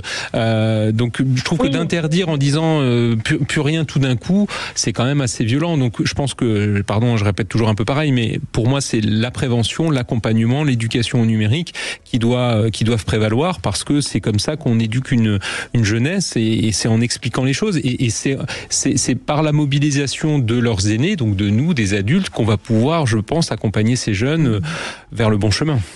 Charlène, allez-y, je vous en prie. Pardon, oui, excusez-moi. Non, allez-y, je vous en prie. Il faut trouver un juste milieu, en fait. C'est sûr qu'avant 18 ans, ça va être compliqué, même à 16 ans, de leur dire, non, faut pas avoir tel réseau, non, faut pas. De toute façon, interdire, ça va quand même emmener l'enfant à le faire en cachette. Donc, absolument. Autant trouver le juste milieu, mais donner des limites, qui est d'abord, on sait, les limites sont constructives pour l'éducation de nos enfants, ça c'est sûr et certain. Et puis de garder le dialogue et aussi de faire confiance, mais d'inculquer déjà les bonnes bases, de respecter son corps, de respecter aussi son estime de soi et l'image aussi qu'on veut donner. Et puis c'est le corps d'une femme a de la valeur et il ne doit pas être monétisé. À part, dans certains cas, mais voilà. En tout cas, ça ne doit pas concerner nos enfants et voilà. Il faut agir. Vous avez raison. Il faut agir, il faut être prudent et pas couper la communication. C'est pour ça qu'on en parle aujourd'hui avec Samuel Comblaise. Merci beaucoup Charlène, merci. De votre témoignage. On va faire une petite pause, on se retrouve pour notre Love Conseil. J'ai trouvé un Love Conseil qui peut être intéressant. On va parler de notre culture sexuelle. Vous pourrez évidemment réagir Samuel Comblaise, on se retrouve tout de suite. Vous voulez parler à Brigitte Lahaie, 0826 300 300. Cam4.fr, le plus grand site de webcam live réservé aux adultes. Brigitte Lahaie, Sud Radio, le Love Conseil.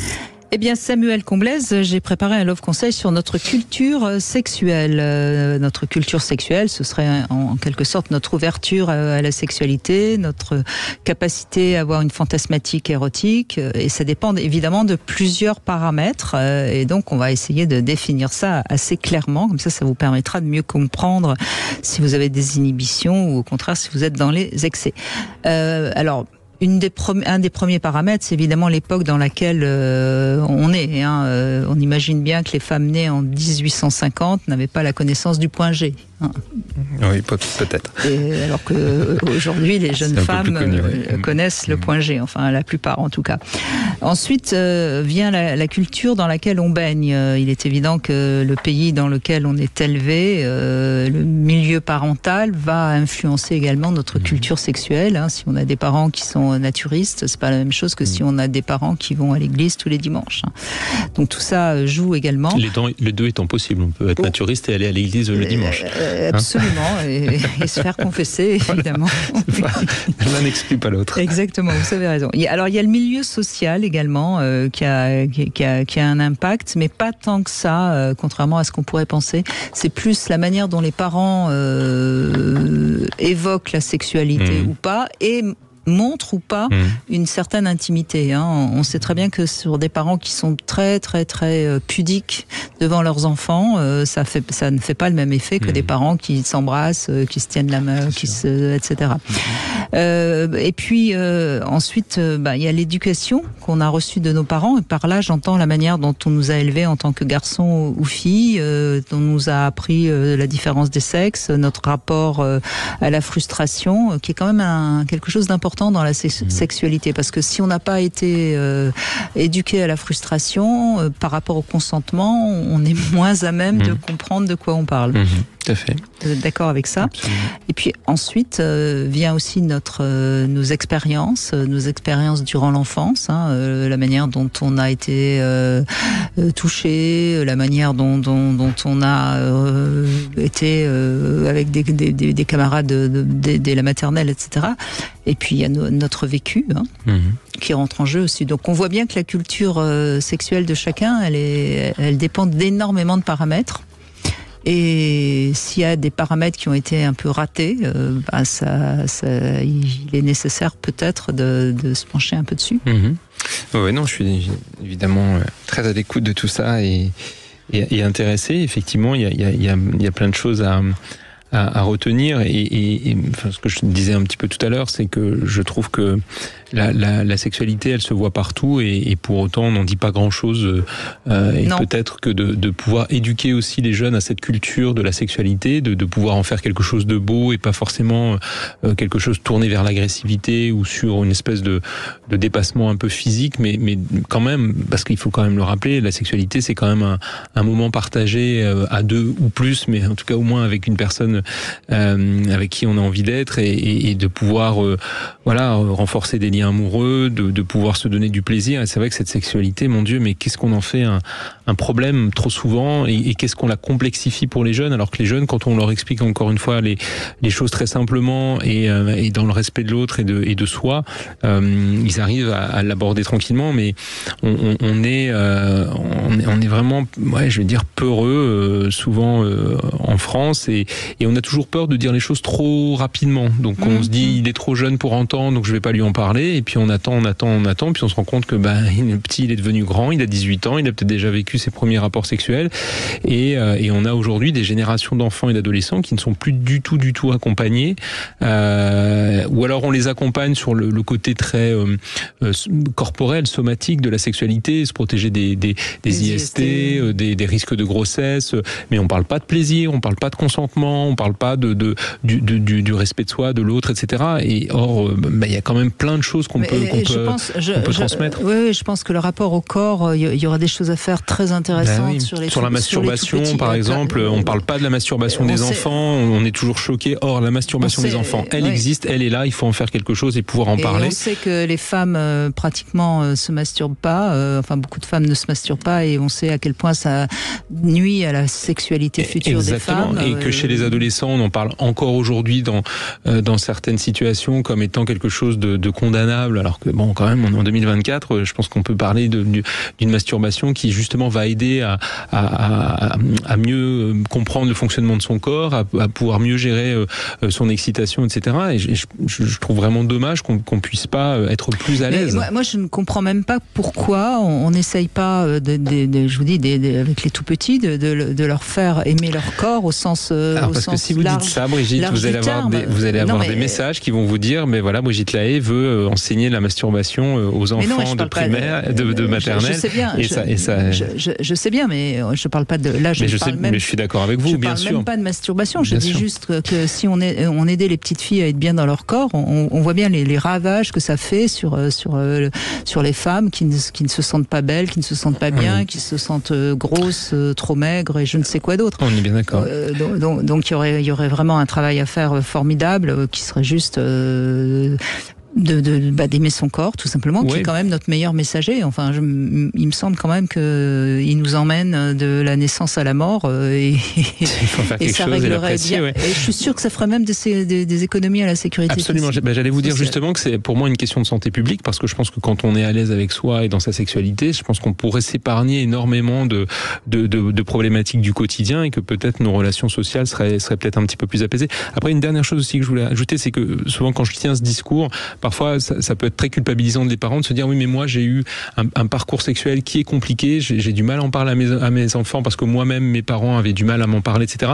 Évidemment, je dis pas que ça doit forcément, cette parole, passer par les parents, parce que c'est pas toujours non plus facile de parler de sexualité avec ses propres enfants. Par contre, je pense qu'aujourd'hui, en 2024, la responsabilité des parents, c'est de pouvoir apporter des éléments d'information, et aujourd'hui, heureusement, il y en a plein, peut-être justement sur Internet, puisqu'on en parle beaucoup en le dévalorisant, mais il y a aussi des choses très intéressantes, des tutos, des vidéos, des livres, etc. On peut trouver, je pense, ou même des professionnels vers lesquels on peut orienter les jeunes pour trouver de l'information de qualité, qui ne soit pas de la pornographie, parce que malheureusement aussi, beaucoup les jeunes se tournent vers la pornographie pour trouver les informations qui leur manquent. Et or, je pense qu'on a des contenus de qualité qui peuvent largement satisfaire la curiosité des jeunes. Moi, j'entends encore des jeunes femmes qui n'ont pas été prévenues qu'elles allaient avoir leurs règles. Alors, ça paraît quand même fou. Non, mais je suis d'accord. Dans les années 2000, par exemple. Vous avez des jeunes qui ne connaissent pas, surtout effectivement les filles, qui ne connaissent pas leur corps. Moi, je suis aussi souvent étonné de voir que les premières éjaculations chez les garçons, par exemple, sont un sujet qui n'est pas du tout abordé, parce qu'on ne sait pas vers qui se tourner, parce que les parents sont pas toujours des interlocuteurs reconnus pour pouvoir parler de ça. Or, pour un garçon, sa première éjaculation, ça peut être extrêmement déstabilisant, pour ne pas dire traumatisant, je me souviens du témoignage d'un homme qui m'avait raconté qu'en fait c'était en travaillant et en étant en train de limer du bois que ça a frotté et qu'il a eu sa première éjaculation et qu'il était totalement angoissé et qu'il savait évidemment pas à qui en parler. Et ça c'est quand même très compliqué, et c'est vrai que pour les garçons avant il y avait encore des moments comme le service militaire, etc., où on pouvait rencontrer un médecin, parler de tout ça. Là aujourd'hui il n'y a plus forcément ces rites de passage. La médecine scolaire est pas malheureusement suffisamment dotée en effectifs pour pouvoir aussi avoir des moments comme ça de rencontre, et il y a des jeunes qui sont dans des problématiques, les problèmes de phimosis par exemple aussi chez les garçons sont souvent des drames pour certains jeunes, alors que c'est des opérations qui sont très faciles à faire, qui sont complètement anodines aujourd'hui, mais comme on n'a pas d'interlocuteur pour en parler, eh bien on va se cacher, être dans des problématiques de rapport à soi qui sont difficiles. Donc dédramatisons cette question, faisons-en quelque chose qui se parle, et je pense qu'encore une fois on s'épargnera pas mal de problèmes. Oui, mais vous avez raison, on a du boulot, mais c'est pas si simple. Roland, bonjour. Bonjour Brigitte, bonjour Samuel. Bonjour. Bonjour Roland, vous avez deux garçons, vous 9 et 14 ans, c'est ça? Oui, tout à fait. Il est quasiment, le deuxième est quasiment plus sur les 15 ans, mais bon, ça sera sur le mois de septembre, donc il a encore le temps d'arriver à ses 15 ans. Mais oui, effectivement, j'ai deux garçons, et c'est parfois un petit peu compliqué quand on a affaire à tout ce qui concerne l'accès aussi facile à Internet, sachant que maintenant les enfants ont, par le biais de la télévision connectée, de l'ordinateur, du téléphone des parents, un accès très très facile à Internet. Donc il faut être très méfiant à ce sujet-là. Vous vous sentez un peu dépassé, Roland, par moment? Comment? Est-ce que vous vous sentez un peu dépassé par moment? Alors, en ce qui nous concerne, mon épouse et moi, dans le contexte, on va dire, traditionnel, familial, non. J'avais des parents qui étaient assez fermés sur le sujet, pour qui c'était un tabou. Dès qu'on avait, je me souviens, étant très petit déjà à la télé, quand on regardait, même quand on était plusieurs personnes devant la télé, à regarder un film, ou dès qu'il y avait une scène un petit peu hard, un petit peu chaude, on sentait un malaise, on sentait un malaise. Alors pas spécialement de la part de mon père, parce que bon, il restait assez stoïque, et continuait à regarder la télé comme si de rien n'était.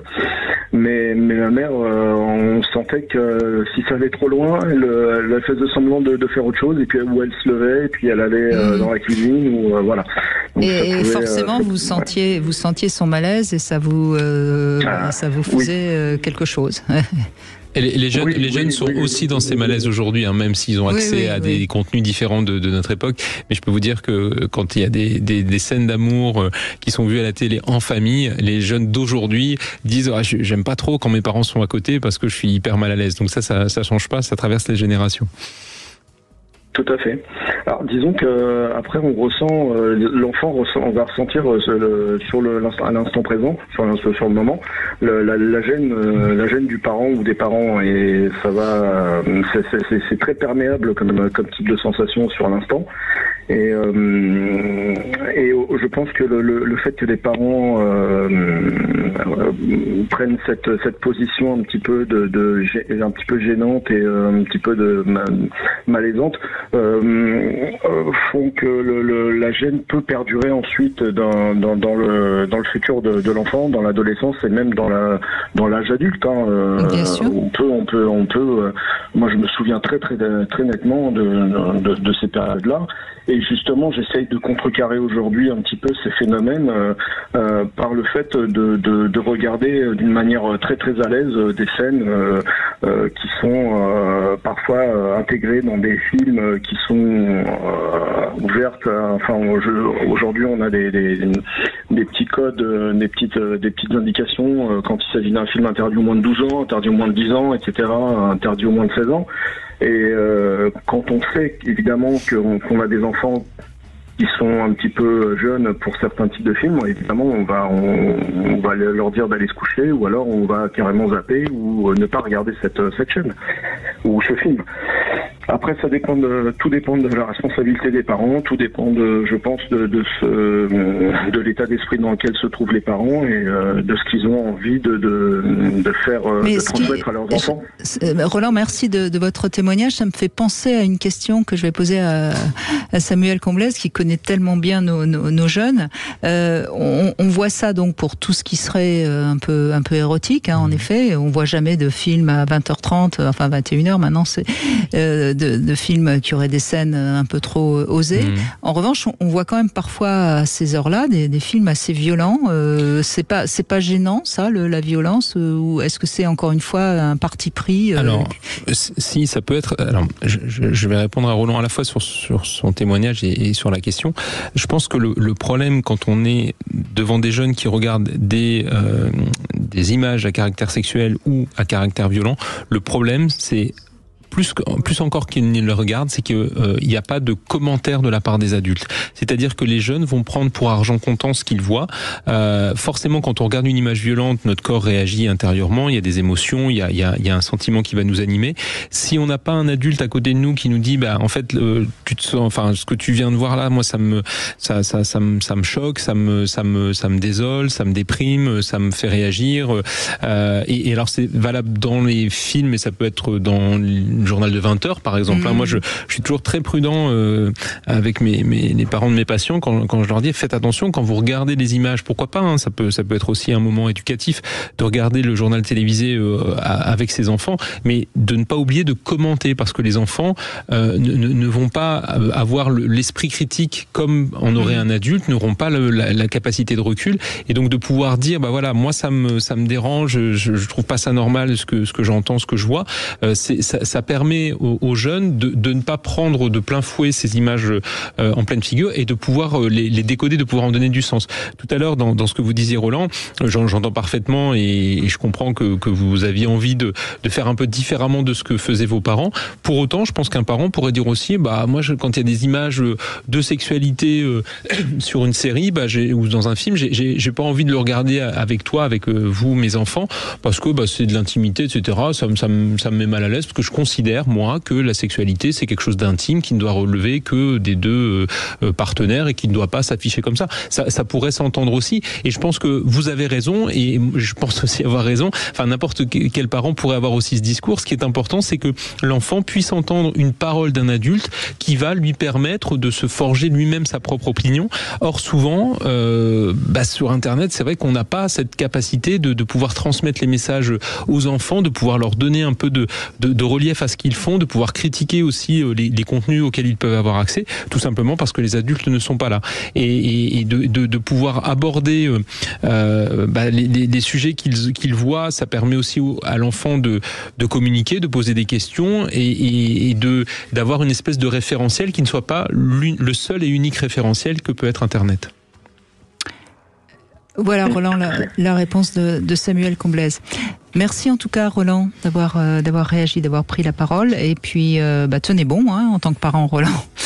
On fait une petite pause, on va conclure dans un instant avec Samuel Comblaise et avec vous, bien sûr, sur Sud Radio. 14h-16h, Brigitte Lahaie, Sud Radio. Cam4.fr, le plus grand site de webcam live réservé aux adultes. 14h-16h, Brigitte Lahaie, Sud Radio. Samuel Comblaise est avec nous. On parle aujourd'hui donc de la prostitution chez les jeunes, donc qui ne sont pas encore majeurs et qui généralement sont recrutés, si je puis dire. Enfin, le terme est peut-être pas très adapté, mais approché en tout cas. Approché, oui, merci. Sur Internet. Je rappelle que vous êtes directeur du 3018, ce numéro d'aide aux victimes de violences numériques. 3018. N'hésitez pas. Mettez-vous ça dans la tête. Et puis, on peut également appeler le 119. C'est 24 heures sur 24. Delphine, merci d'être avec nous. Bonjour. Mais je vous en prie. Bonjour Brigitte. Bonjour Samuel. Bonjour Delphine. Merci à vous de me recevoir surtout. Je vous en prie. Merci de réagir. Vous avez envie de réagir en tant que maman, bien sûr, sur ce sujet. Oui, je vous avoue que c'était... Alors, dans l'échange que j'ai eu avec Jordan en antenne pour préparer le passage, il m'a appris donc l'existence maintenant même de réseaux qui permettent de mettre des choses où on monnaie même son corps, enfin de mettre en fait, j'ai oublié le nom, Open Lab, je crois, un truc comme ça. Oui. Où on peut poster des photos de soi. Tout à fait. C'est un peu. Alors, j'ai envie de dire juste, regarde maman. On a. Alors, je vais pas faire très original, mais on a déjà cette volonté d'être attentif à nos enfants, comme l'ont dit pas mal de personnes qui ont échangé avec vous cet après-midi, la volonté de vouloir préserver nos enfants. Et en fait, on a un peu l'impression qu'il y a un contre-mouvement, c'est-à-dire que c'est difficile du coup de pas être rigoriste quand plus la boîte s'ouvre. Vous voyez, il y a un mouvement, il y a un espèce de mouvement balancier, et je trouve que c'est difficile de trouver la bonne posture, si tant est qu'il y en ait une. Je crois que la meilleure, c'est d'être dans l'échange et la confiance avec son enfant, mais une fois qu'on a dit ça, on a tout dit, on n'a rien dit, quoi. C'est propre à chacun, et c'est chacun d'entre nous de définir les codes. Par contre, ce qui est un petit peu, ce qui m'intéressait surtout dans l'échange avec vous, Samuel, c'était l'éclairage, j'ai envie de dire quelque part en termes de détection de prudence, parce que finalement, dans l'échange qu'on a fait avec Jordan, l'idée c'était comment je reste prudent et attentif en fait, ou prudent et bienveillant, pour pouvoir accompagner ou détecter. C'est une bonne question. Autour de soi, que ce soit son enfant ou l'enfant d'un autre, parce que moi je vois mes enfants, ils ont des amis, on a des neveux et nièces, des jeunes ou des enfants, on en a tous et toutes dans nos environnements. Et je trouve que c'est important d'être éveillé, au moins d'avoir conscience à ce que vous dites pour pouvoir, si ce n'est, alors détecter c'est peut-être prétentieux, mais accompagner, apporter une réponse, échanger, un peu comme l'anorexie, vous voyez, ou... Oui, je comprends votre question. Effectivement, elle a du sens. Déjà, je pense que le premier réflexe à avoir, c'est de pouvoir mettre des mots sur les risques que l'adulte imagine possible pour l'enfant, notamment puisqu'on parle beaucoup d'Internet. Je trouve que quand on donne un outil numérique à l'enfant, il faut l'accompagner des règles d'usage et aussi d'un discours de prévention autour des risques possibles. Alors bien sûr, quand on est parent, on connaît pas forcément tout, mais on a parlé beaucoup du 30-18 aujourd'hui. Ça peut être un lieu justement ressource pour pouvoir se faire expliquer des choses. Aujourd'hui, sur Internet, on peut trouver aussi des moyens de sensibiliser les enfants au travers de tutos, etc. et des séries très bien faites. Donc déjà, de pouvoir apporter un discours qui soit préventif me semble essentiel. Ça paraît évident, mais je peux vous dire que sur Internet, à combien de jeunes chaque année on peut donner un téléphone ou une tablette, alors souvent au moment de Noël ou de l'anniversaire, parce que c'est souvent un cadeau un peu précieux, dans des moments plutôt d'euphorie et de fête, qui sont pas forcément des moments où on a envie d'écouter nos parents nous raconter comment se prémunir des problèmes. Pour autant, je pense que dès le lendemain, il faudrait pouvoir aborder le sujet et mettre un peu de cadre. Donc ça, c'est déjà une première chose. Ensuite, je remarque aussi que beaucoup de parents s'épargnent de transmettre ces messages et vont surveiller leurs enfants. Je dis bien surveiller, comme on surveillerait un détenu ou quelqu'un dont on veut contrôler le comportement, avec notamment des systèmes de piratage, de contrôle, de surveillance. Et aujourd'hui, sur des applications, vous pouvez très facilement mettre ça en place. Alors, à la limite, évidemment, je respecte la volonté de chacun, mais il me semble que au moins si on fait ça, la moindre des choses, c'est que l'enfant soit au courant, parce que je trouve que d'élever les enfants en mettant des espèces d'espions dans leur téléphone et en contrôlant tout à distance sans que l'enfant le sache, je trouve pas que ce soit le moyen le plus transparent d'élever nos enfants. D'autant plus que le risque, je le dis très fort à ceux qui nous écoutent et qui seraient tentés ou qui le feraient déjà, c'est de découvrir beaucoup plus de choses qu'on ne l'aurait imaginé, et souvent ça inquiète les parents parce que nous-mêmes adultes, on ne dit pas tout à nos enfants, et heureusement, parce qu'il y a peut-être des choses qu'on aura envie de cacher et c'est bien normal. Les enfants, ils ont peut-être aussi besoin d'avoir leur jardin secret, et quand les parents découvrent des choses qu'ils n'imaginaient pas, ça va les inquiéter, et puis en plus ils vont être coincés parce que comme ils ont obtenu l'information d'une manière non officielle, il va falloir reconnaître à un moment qu'ils ont été chercher l'information d'une manière qui n'était pas tout à fait transparente. parents. Voilà. Donc moi je dissuade beaucoup les parents de faire ça. Et je crois qu'encore une fois, évidemment la confiance elle est essentielle. Vous avez des enfants, donc la confiance elle est essentielle quand on éduque les enfants, de pouvoir trouver les bons moments. Bien sûr, quand on est un enfant, on n'a pas envie d'entendre nos parents nous répéter tout le temps les mêmes situations, les mêmes consignes. Pour autant, je crois que c'est quand même le travail des parents de le répéter, même si c'est fatigant, même si on est à risque de ne pas être populaire, parce que quand on est parent, oui, on peut ne pas être populaire, mais l'essentiel, c'est ce qui doit nous guider, c'est la protection de nos enfants. Et après, sur les signes, bien évidemment, il existe plein de signes de problèmes comme celui qu'on évoque aujourd'hui sur la prostitution ou sur le harcèlement ou sur les problèmes de maltraitance, d'abus, etc. Donc, je pense que le premier signe qui doit animer les parents, c'est le changement de comportement. À partir du moment où vous avez un enfant qui mangeait bien, qui ne mange plus bien, un enfant qui était plutôt scolaire, qui tout d'un coup n'a plus envie d'aller à l'école, un enfant qui était beaucoup sur les réseaux sociaux et qui tout d'un coup s'arrête de jouer aux jeux vidéo, etc. Et ben ça, je crois qu'il faut mettre les pieds dans le plat et dire, j'ai bien vu qu'il y avait du changement, qu'est-ce qui se passe? Est-ce que c'est sur Internet? Est-ce que c'est du harcèlement? Est-ce qu'on t'a proposé des trucs que tu voulais pas faire? Est-ce que c'est un problème relationnel, amoureux, etc. Je pense que c'est ça, et il me semble que tous les parents qui nous écoutent comprennent ce que je dis, parce que évidemment quand on est parent, on connaît son enfant, et dès qu'il y a un petit changement, on est hyper sensible. Ça peut être une porte qui claque un peu plus fort en revenant de l'école un soir, ça peut être une remarque. On parlait aussi du train de vie, un enfant qui tout d'un coup qui tout d'un coup va changer ses habitudes de vie. Tout ça doit alimenter des petits signaux d'alerte chez les parents. Et puis il n'y a pas de secret, j'ai pas de solution miracle. Il faut à un moment se poser le bon moment, c'est-à-dire que c'est dans un moment où on sait qu'on ne sera pas dérangé par le petit frère. On revient toujours à la même chose, communiquer. De dialoguer, exactement. Voilà ma réponse. Merci beaucoup Delphine, merci Samuel Comblaise. Continuez, on a besoin de vous. Et puis tout de suite vous retrouvez Alexandre Delovan. Demain on sera avec Christian Jamin, on va aborder un sujet aussi d'actualité par rapport notamment aux jeunes filles. De moins en moins de jeunes filles prennent la pilule. Pourquoi cette pilule qui a pourtant révolutionné la sexualité des femmes, pourquoi aujourd'hui elle est tellement décriée? Eh bien, on verra tout ça avec Christian Jamin, gynécologue évidemment, demain. Sud Radio. Sud Radio. Parlons vrai. Parlons vrai. Sud Radio. Parlons vrai.